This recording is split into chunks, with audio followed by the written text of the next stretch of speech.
श्री दुर्गा सप्तशती सप्तम अध्याय चंड और मुंड का वध।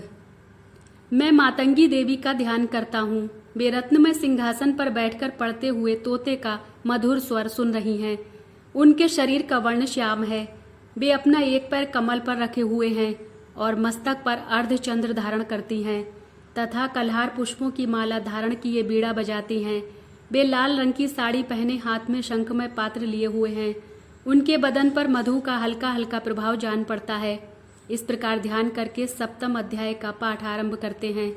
ऋषि बोले, तब शुंभ की आज्ञा पाकर वे चंड मुंड आदि दैत्य चतुरंगिणी सेना के साथ अस्त्र शस्त्रों से सुसज्जित हो चल दिए। फिर गिरिराज हिमालय के सुवर्णमय ऊंचे शिखर पर पहुंचकर उन्होंने सिंह पर बैठी देवी को देखा, जो मंद मंद मुस्कुरा रही थी। उन्हें देखकर दैत्य लोग उनको पकड़ने का प्रयत्न करने लगे। किसी ने धनुष तान लिया, किसी ने तलवार संभाली और कुछ लोग देवी के पास आकर खड़े हो गए। उन शत्रुओं को देखकर अंबिका को अत्यंत क्रोध आया। क्रोध से उनका मुख काला पड़ गया, भ्रकुटियां चढ़ गईं, जिससे तुरंत भयंकर मुख वाली काली प्रकट हुई, जो तलवार और पाश लिए हुए थी। वे विचित्र खटवांग धारण किए और चीते के चर्म की साड़ी पहने नरमुंडों की माला से विभूषित थीं। उनके शरीर का मांस सूखा दिखाई देता था। अत्यंत भयंकर रूप था उनका। मुख बहुत विशाल था उनका। जीभ लपलपाने के कारण वे और भी डरावनी प्रतीत होती थीं। उनकी आंखें भीतर को धसी हुई और लाल लाल थीं। वे अपनी भयंकर गर्जना से संपूर्ण दिशाओं को गुंजा रही थीं।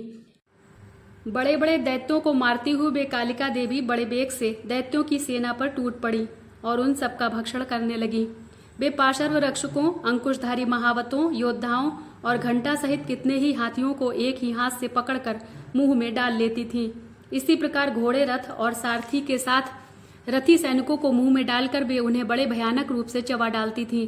किसी के बाल पकड़ लेती, किसी का गला दबा देती, किसी को पैरों से कुचल डालती और किसी को छाती के धक्के से गिराकर मार डालती थीं।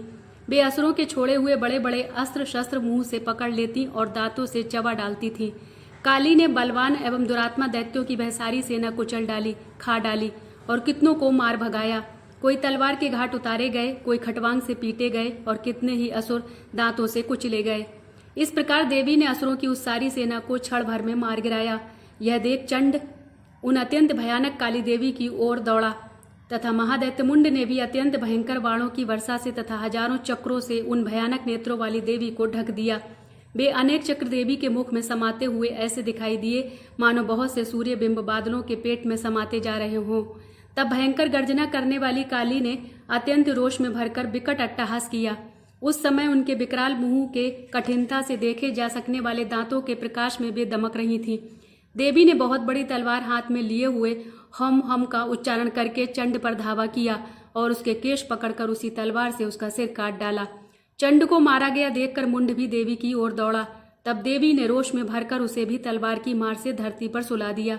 महाबली चंड और मुंड को मारा गया देख मरने से बची हुई बाकी सेना भयभीत होकर चारों ओर भाग गई। तदंतर काली ने चंड और मुंड के कटे हुए सिर ले लिए और चंडिका के पास जाकर प्रचंड अट्टहास करते हुए कहा, देवी, मैंने चंड और मुंड नामक इन दो महापशुओं को तुम्हें भेंट किया है।